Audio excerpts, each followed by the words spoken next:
Հայաստանի և Եվրամիության միջև ավելի քան 3 տարի շարունակված ակտիվ բանակցություններն այսօր ավարտվեցին համառոտ մի հայտարարությամբ, որում կողմերն ընդամենը հավաստեցին, որ ավարտել են ասոցացման համաձայնագրի, այդ թվում խորը և համապարփակ ազատ առևտրի գոտու շուրջ բանակցությունները, սակայն չեն նախաստորագրելու, քանի որ Հայաստանն ունի նոր միջազգային հանձնառություններ։ Միաժամանակ այսօր Վիլնյուսում ընդունված փաստաթղթում պաշտոնական Երևանն ու Բրյուսելը համաձայնություն են հայտնում, որ անհրաժեշտ է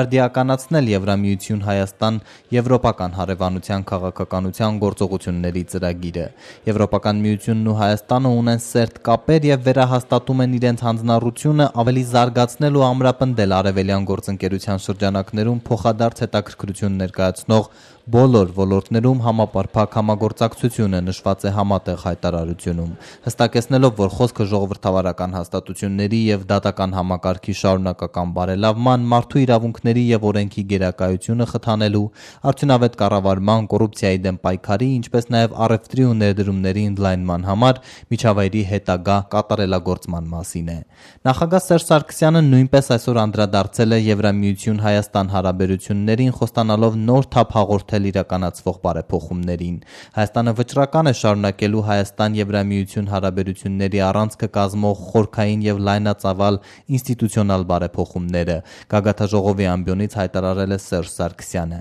Հայաստանի նախագահը իր ելույթում չի անդրադարձել ասոցացման համաձայնագրի հետագա ճակատագրին, սակայն ընդգծել է, թե Երևանի նպատակն է Եվրոպական միության հետ ձևավորել այնպիսի գործուն կառուցակարգեր, որոնք մի կողմից արտացոլում են մեր սոցիալ-քաղաքական և տնտեսական հարաբերությունների խորքային բնույթը, մյուս կողմից համատեղելի են համագործակցության այլ ձևաչափերի հետ։ Վիլնյուսյան գագաթնաժողովում ունեցած ելույթում Հայաստանի ղեկավարը նաև հայ-թուրքական հարաբերություններին է անդրադարձել, կարծիք հայտնելով, որ ցեղասպանության 100-ամյակի նախաշեմին Թուրքիայի իշխանությունները պետք է կարողանան կամք ցուցաբերել ու հրաժարվել ժխտողական քաղաքականությունից։ Եվրոպական միության անդամ պետություններից որպես մեր գործընկերներից մենք ակնկալում ենք Թուրքիայի կողմից Հայաստանի ապօրինի շրջափակման վերացման հարցում լիարժեք ներգրավում և հետևողականություն, ընդգծել է Սերժ Սարգսյանը։ Ինչ վերաբերում է Լեռնային Ղարաբաղի հակամարտությանը, թեև Սերժ Սարգսյանը զերծ է մնացել գնահատել Իլհամ Ալիևի հետ հանդիպման արդյունքները, միաժամանակ սակայն դրական երևույթ է որակել հանդիպման փաստն ինքնին։ Արևելյան գործընկերության գագաթնաժողովը եզրափակվեց համատեղ հռչակագրով, որում կազմակերպության անդամ պետությունները Եվրոպական միության հետ հետագա համագործակցությունը զարգացնելու հանձնառությունն են շեշտում։